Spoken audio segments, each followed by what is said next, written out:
और भाई लोग कैसे, सब बढ़िया। तो आई होप आप लोगों की गेट की प्रिपरेशन बहुत बढ़िया चल रही होगी। आने वाला ज़्यादा टाइम बचा नहीं है गेट में। तो यार ये एक बहुत छोटी सी वीडियो बना रहा हूँ मैं, to tell you a practice that will help you in your GATE examination.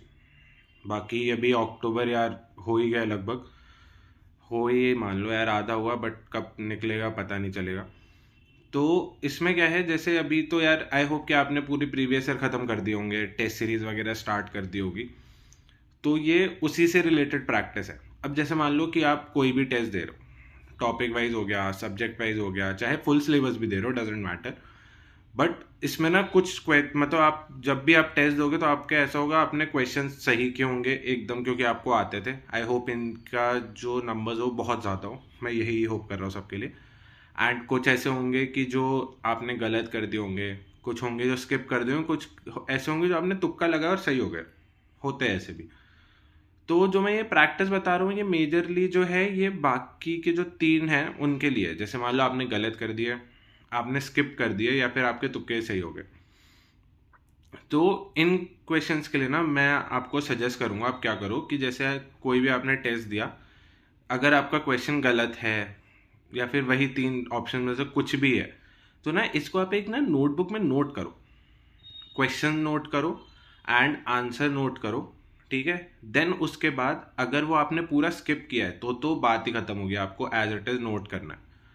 Second, अगर आपका वो गलत हुआ है तो ना जब आप उसका आंसर नोट करो, और आप ना कभी भी जैसे अगर टेस्ट सीरीज लगाते हो तो आप कोई रफ पेपर पे तो करते होगे कि आप क्वेश्चन सॉल्व करते होगे। तो उस ना रफ पेपर पे ना क्वेश्चन नंबर्स के साथ लिखा करो, ताकि बाय चांस जब आप वापस उस क्वेश्चन का सोल्यूशन देखो तो आपको पता रहेगा कि आपने क्या गलत किया था। तो जो आपने गलत किया था ना, उसका जब आपने सोल्यूशन लिख लिया तो आप अपने स्टेप्स देखो आपने क्या फॉलो किए थे, और उसमें एक्चुअल स्टेप्स क्या फॉलो होने थे, और उस चीज़ को वहाँ लिखो। और अगर जो आपने तुक्का लगा के सही किया है तो आपका तुक्का क्यों सही है, ये चीज़ ना वो लिखो। और ना इस चीज़ को आप हर वीकेंड पे जब भी आपका पूरा एक वीक ख़त्म हो जाता है, आप कोई भी एक डे रख लो। वीकेंड तो मैं बोल दिया क्योंकि वीकेंड है, तो आप कोई भी एक दिन रख लो पूरे वीक का, 7 डे की एक साइकिल टाइप, कि ना आप इसको गो थ्रू करो कि यार ये क्वेश्चन मैंने किया था, इसमें मैंने ये गलती करी थी, ये क्वेश्चन मुझसे बिल्कुल ही नहीं बना था, या ये क्वेश्चन मैंने तुक्का लगा दिया था। ठीक है, इससे होगा कि मैं आपको बताता हूँ। सबसे पहली चीज़, किसका डाउन साइड ये है कि ये जो है ना यार, आपका टाइम टेकिंग है।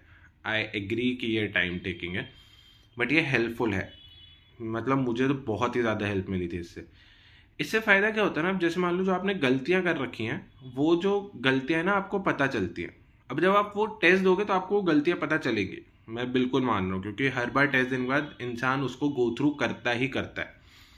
बट क्या, अब जैसे मान लो आपने वो क्वेश्चन एक बार देख लिया, आपने जो गलती की आपने देख लिया, ओ मैंने ये गलती करी है।